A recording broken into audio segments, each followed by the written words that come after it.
welcome to this week's show. Now this week on the show we were going to film today. And I say were because, well, it's raining quite bad. Not quite get two of every animal bad, but kind of bad. So what we decided to do was finally put together the Mutt show. Whenever we do these shows, there's a lot of information that doesn't quite make it into the final cut. So what we're going to do this week is we're going to be taking a bunch of stuff from the old shows, putting it together as one new show. It's just information that is really good advice, it just never made it into the final edit. If it's raining out in the woods and it starts to lightning outside, get out of the woods. You don't want to be standing anywhere where you're going to be basically surrounded by lightning rods. Occasionally you got to have enough sense to get out of the rain. Like right now. I'm out of here. And get someplace where you can be under shelter. Because sometimes you just need to have enough sense to get out of the rain and get someplace safe where you can be warm and dry and perfectly safe, like under a big metal building.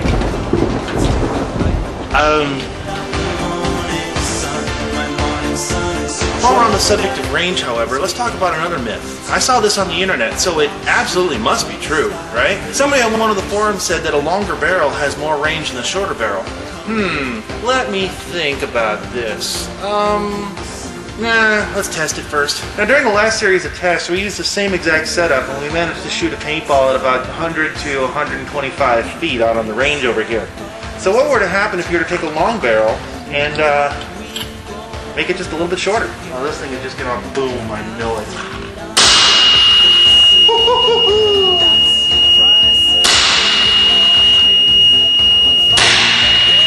Give me a sec, I gotta crony down. Okay, we're now at the happier velocity, outdoor. Let's see where this one lands, parallel to the ground, and...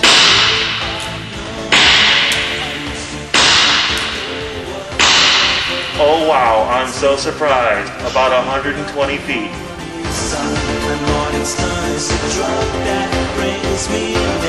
Now I've already talked about running a route pattern when we were talking about the moving up the field gig. Remember that a couple weeks ago? Well, this time we're going to actually talk a little bit about a couple of techniques on how you're going to run and how you're going to run that route pattern. Now, when I'm talking about stutter steps, I'm talking about sort of stopping your run in mid-sprint. The idea is you want to try to break up the sweet spotter's rhythm by not being predictable. Because like I said before, predictable people get shot.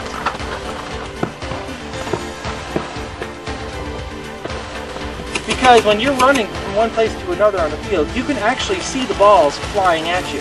So you can kind of dodge them, kind of Matrix-like. Dude, they were going right over your shoulder. I heard it. Now the other way you can avoid being sweet spot is to take the initiative. On the run, bring your gun up like this and let them have it. The idea again is to disrupt your shooter and you want to gain the initiative.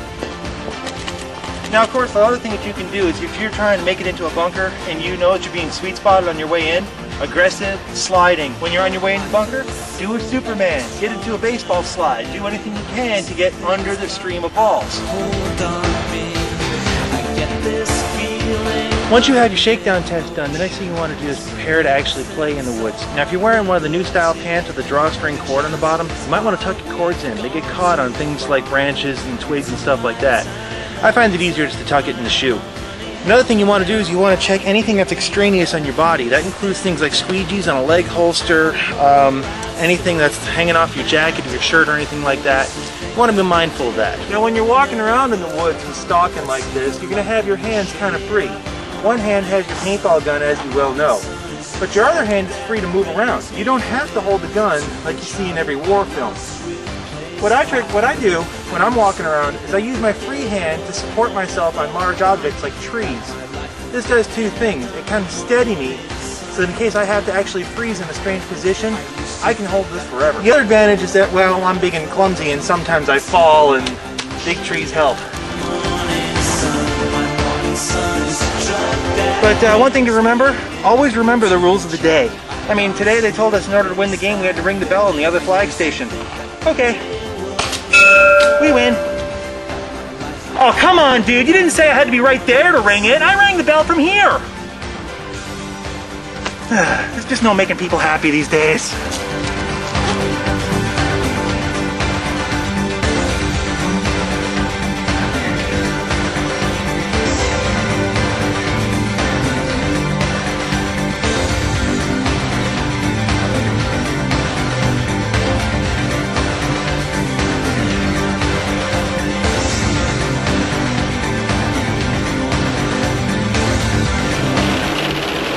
hopefully it won't rain next week.